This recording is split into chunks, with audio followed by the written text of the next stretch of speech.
বিজয় দিবসে আমাদের আরো একটা বিজয়, বাংলাদেশ টিমকে শুভকামনা। কিন্তু বিসিবির কাছে আমার একটাই প্রশ্ন, সেটা হচ্ছে আমাদের লিটন কাকা এক ক্যান যে দলে রাখে বুঝি না। আরে ভাই, যে তার স্ট্রাইক রেট ধরেন, যে তার পারফর্ম, সে তিনটাতে হাঁস, আবার টি-20 হাঁস খাচ্ছে, তারে আবার জাতীয় দলে জায়গা দেয়, সে কোন কোটায় খেলে কিছু বুঝি না। আমার একটাই প্রশ্ন বিসিবির কাছে, যে লিটনও কোন কোটায় খেলা হয়, যে কোটার জন্য আমরা এত আন্দোলন করলাম, তারপরও সে লিটন কোন কোটায় খেলে?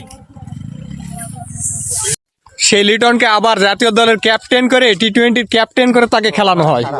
ক্যাপ্টেন হিসাবে সে হাঁস খেয়ে ফিরে আসে, তার কি জাতীয় দলে খেলার মতো যোগ্যতা এখন আছে? আমার মনে হয় যে সে এখন জাতীয় দলে খেলার মতো যোগ্যতা রাখে না। না, বাংলাদেশ টিম তার রিপ্লেসমেন্ট হিসাবে কোনো ব্যাটসম্যান পায় না।